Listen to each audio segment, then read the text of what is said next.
자, 여기까지 화장품 전반적인 걸 얘기했고, 그럼 이제 성분으로 들어가 봅시다. 자, 화장품은 아까 뭐라 그랬죠? 물과 기름을 섞는다 그랬잖아요. 자, 그러면은 물에다 기름을 섞어요? 기름에다 물을 섞어요? 두 가지 다 해요. 그게 수증유형. 오일인 어떤 물 안에 오일을 넣는 게 수증유형, 한국말로. 그럼 이게 뭐냐면 여러분들이 아는 미스트, 로션, 앰플, 아니면 에센스, 이건 다 물 안에다가 오일을 넣는 기술이에요. 수분이 메인이에요. 수분에. 그러면 이건 뭐예요? 굉장히 경쾌하고 가볍죠. 이런 것들은. 그 대신 사용감도 좋고, 텍스처도 좋고. 근데 요게 단점은 빨리 날아간다는 거예요. 왜? 물이 메인이기 때문에. 반대로 오일에다가 물을 넣는 기술. 오일이 메인인 거예요. 이게 뭐예요? 여러분이 많이 아는 보습 크림, 점도가 높은 것들. 이런 것들이 오일 안에다가 물을 넣어주는 거예요. 그 캡슐레이제이션이라고 하는데, 그렇게 하는 거예요. 그래서 우리가 많이 아는 밤, 연고, 그 다음에 우리가 막 비비크림, 자외선 차단제, 이런 것들은 다 오일에다가 물을 넣어요. 그 차이가 있어요. 그 기술이에요. 그래서 OW형은 오일인 워터에서 OW라고 하거든요. 그거는 산뜻하고 수분을 많이 공급해 주기 위해서 사용하는 화장품이고, 그 다음에 영양분을 우리가 많이 넣어줘야겠다. 그러면 오일이 많은 걸 넣어줘야 되겠죠. 왜? 오일은 유막을 형성시키니까. 그 유막 속에 성분들이 그나마 조금 더 흡수율이 좋게 하기 위해서.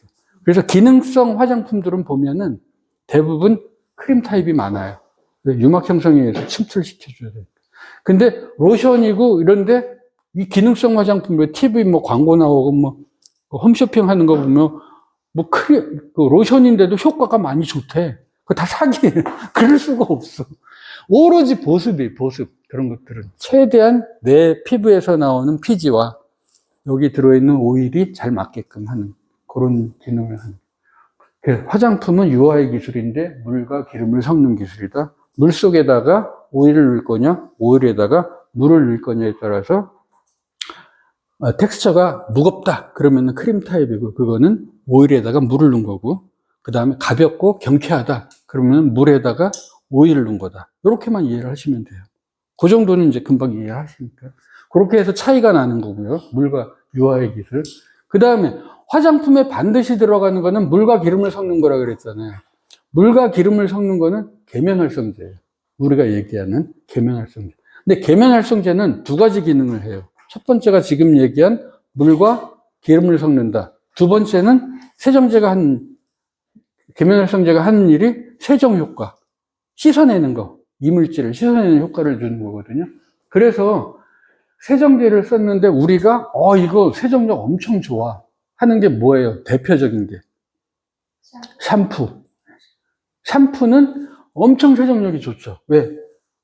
두피에서는 오일이 피지가 엄청 분비량이 많거든요. 왜? 모공이 크니까 많고, 모공이 엄청 크면서 많잖아요, 두피에. 그러니까 피지 분비량이 많으니까는 거기는 세정력이 굉장히 좋아야 되겠죠.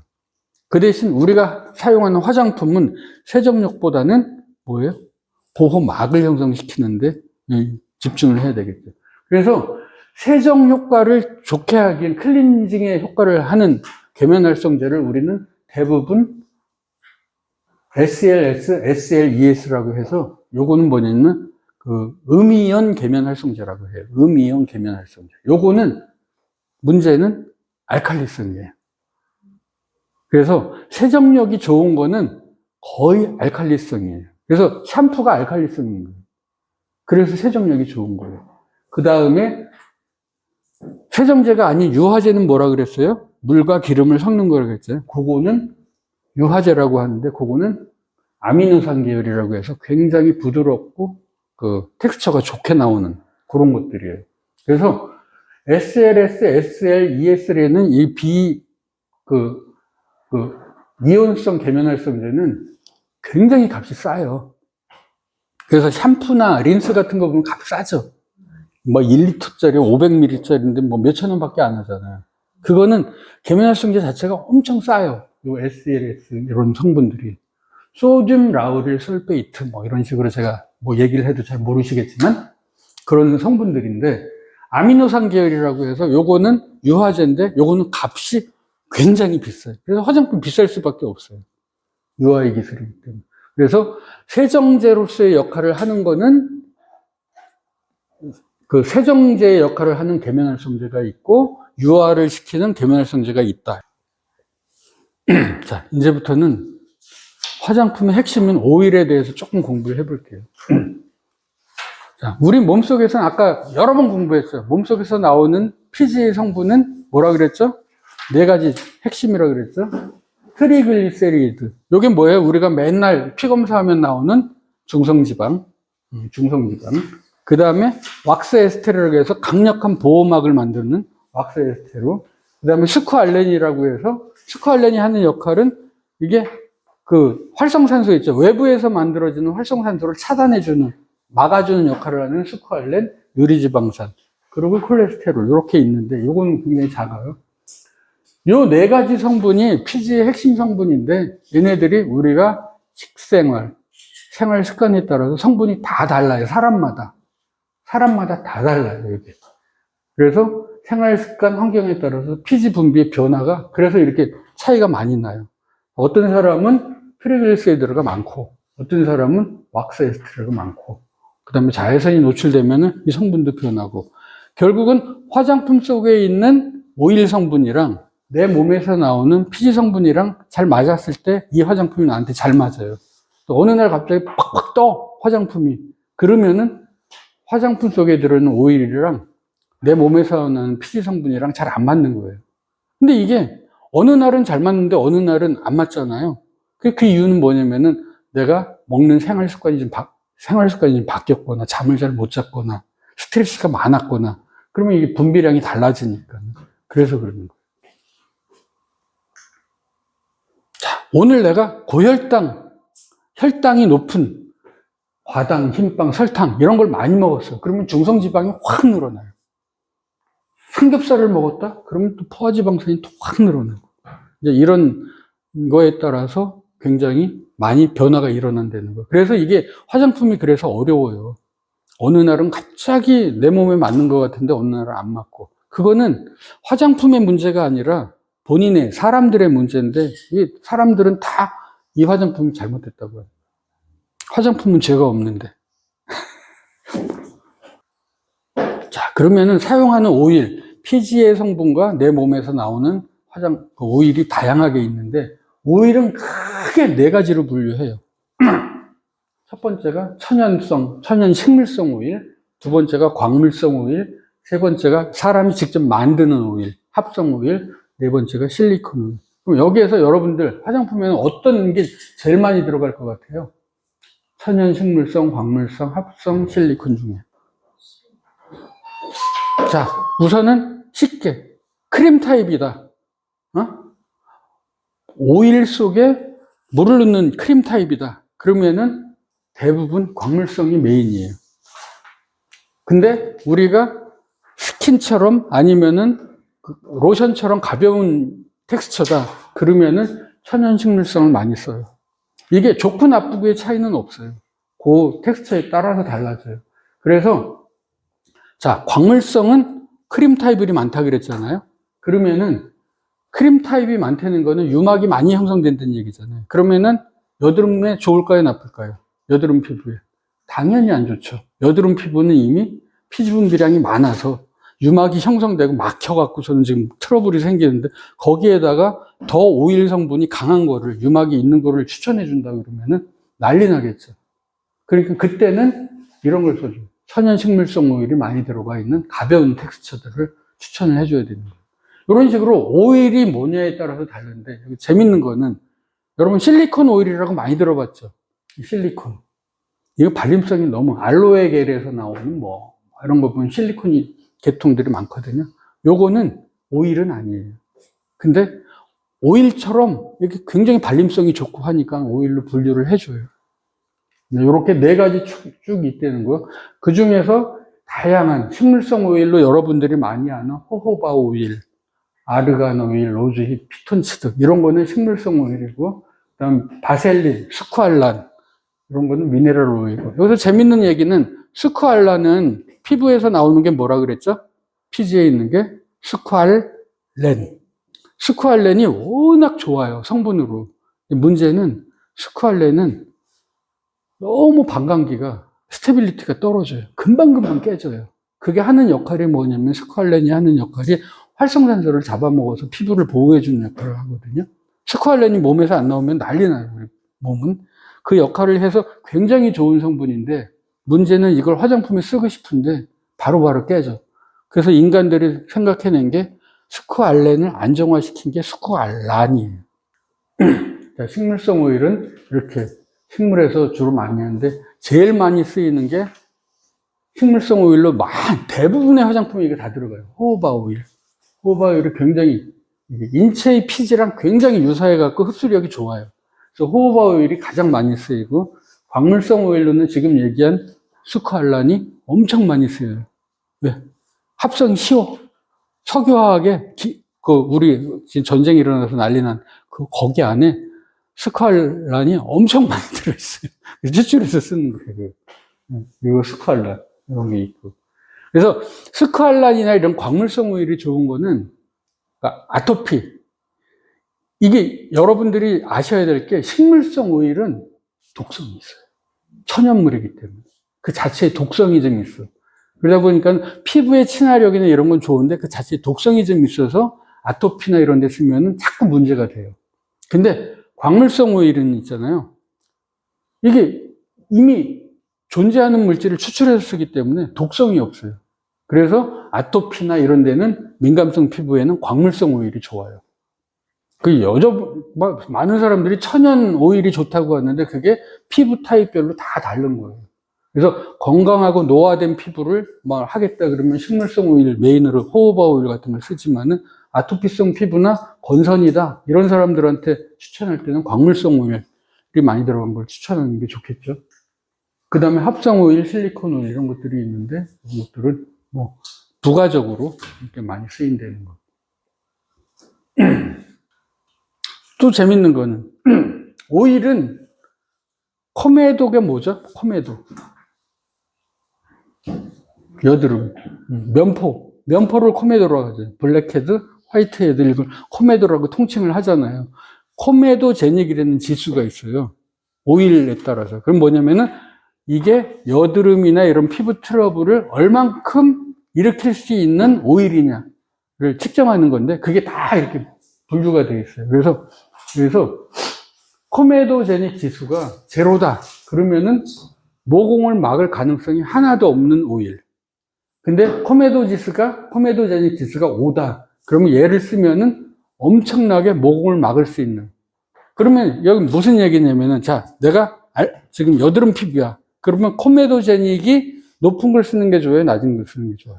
낮은 걸 쓰는 거예요. 그러면은 여기에서 코메도제닉 지수에 따라서 0에서 1에 들어가는 오일들이 쭉 있어요. 이렇게. 제가 정리를 다 해놨거든요. 그럼 여러분들이 여드름 피부 환자한테 그 화장품을 추천을 해줘야 되잖아요. 그때 성분표를 보고서는, 아보카도 오일, 로즈힙 오일이 들어있어. 그거 추천해야 돼요? 안 해야 돼요? 안 해야 돼요. 그런 거를 여러분들이 알아야 돼요. 이런 거. 오일이 어떤 성분이냐에 따라서. 그래서 통상적으로 2 이하인 거는 트러블성 피부에 좋고, 2 이상이 되는 거는 트러블성 피부에 안 좋아요. 그런 것들을 좀, 기본적으로 좀 알면 좋아요. 그런 것들을. 기본적인 거. 그 다음에 얘기하는 게 기능성 화장품에 대해서는 여러분들이 미백, 주름 개선, 자외선, 그 다음에 여드름 완화, 건조한 피부에 바르는 화장품, 그 다음에 튼살에 관련된 화장품, 이 6개에 해당하는 거는 기능성 화장품이라고 해요. 6개. 이 모발 쪽은 빼고, 피부 쪽에는 6개의 이름이 들어가 있는 화장품을 기능성 화장품이라고 정리가 되어 있어요. 그러니까는, 이거 우리 화장품 미백에 좋아요. 그러면은 미백 성분이 들어가 있는데, 이건 어떻게 하냐면, 이렇게 돼 있어요. 미백 화장품이다. 그러면은, 식약처에 등재가 되어 있는 원료가 이렇게 있어요. 9개의 물질. 9개 물질 중에 어떤 거 하나라도 써야지만이 미백 화장품으로 인정을 받아요. 근데 이게 함량이 또 있어요. 나 조금만 넣고 미백 화장품이야. 그러면 안 되잖아요. 가령 알부틴이다. 그러면 알부틴을 2에서 5%를 넣어야지만이 미백 화장품으로서의 저기를 내줘요. 식약처에서 허가를. 이런 식이 있고, 주름 개선이다. 여러분들이 제일 많이 하는 주름 개선 원료가 뭐예요? 아데노신, 그 다음에 레티놀. 요거잖아요. 그 함량이 이렇게 정해져 있어요. 레티놀이 뭐예요? 비타민 A. 재밌는 거는 레티놀은 흡수가 역할을 못해요. 레티날이 돼야 되는데 그게 워낙 언스테이블 하니까는 이게 또 레티놀로 바꿔서 이렇게 했는데 100%의 레티놀을 썼을 때 이 정도로 효과가 나오는데 우리가 화장품 원료로는 워낙 조금 비싼 걸 많이 쓸 수는 없잖아요. 텍스처도 안 나오고 그러니까 이 정도만 넣어서 그냥 기능성이 좀 있다라고 허가를 내주는 그런 거고 튼살에 있는 효능 있는 화장품 뭐 판테놀 제일 많이 하는 아까 얘기한 마데카솔에 들어가는 병풀 추출물 이런 것들이 이제 튼살의 효능이 있고 뭐 이런 것들이 성분별로 쭉 돼 있는데 이런 거는 제가 뭐 강의를 해서 얘기하는데 여러분들이 그냥 공부를 하셔야 돼요. 재밌는 거를 오늘 여기까지만 하고 이제 마칠게요. 여러분들이 연어주사, 리주란 많이 들어보셨죠? 히알루론산, 필러 뭐 이런 거 많이 들어보셨죠? 그게 무슨 차이가 있을까요? 화장품으로서. 자, 아까 히알루론산은 누가 만든다 그랬죠? 매일매일? 섬유, 아세포가 매일매일 만드는데 그게 빠져버리면 노화 증상이 있어 탄력도 잃고 공간을 비워버리면 푹 들어가잖아요. 그래서 그 안에 넣는 게 뭐예요? 필러를 넣잖아요. 그 필러가 히알루론산 겔이라 그랬죠. 그러면은 병원에 요즘 많이 가서 연어주사가 뭐죠? 이게 뭐냐면은 PDRN인데 PDRN이 연어주사의 핵심인데 PDRN을 넣으면은 왜 탄력이 생기고 좋아질까요? 그게 재밌어요. 자, PDRN은 분자량이 엄청 커요. 그래서 화장품으로 바르잖아요. 흡수가 안 돼요. 히알루론처럼. 불가능해. 이게 연어의 정액에서 추출을 하는데 PDRN이 효과죠. 그걸 주사액으로 만들어서 피부에다가 넣어줘요. 거기에다 진피층까지 가게끔. 딱 넣어줘요. 그러면 어떤 일이, 진피층에는 뭐가 있다 그랬죠? 무슨 세포? 섬유, 아세포. PDRN이 섬유, 아세포를 엄청 신경을 건드려요. 자극을. 막 PDRN만 들어가면 섬유, 아세포가 막 안달을 해. 나 무슨 일을 해야지. 그래서 얘가 해내는 게 히알루론산을 마구 만들어요. 마구. PDRN만 들어가면 섬유, 아세포가 막 정신을 못 차리고 그걸 만들어요. 그래서 그 부위에 히알루론산이 많이 만들어지면서 방방하게 이게 효과가 나오는 거예요. PDRN이 거기 안. 근데 PDRN 성분이 다 이제 빠졌어. 그럼 어떻게 되죠? 다시 섬유아세포가 평온해져요. 평온해져요. 이제 그런 역할을 하는 게 연어주사의 PDRN이고, 리주란이라고 들어봤어요? 리주란도 효과 좋죠. 연어주사보다 더 좋아요.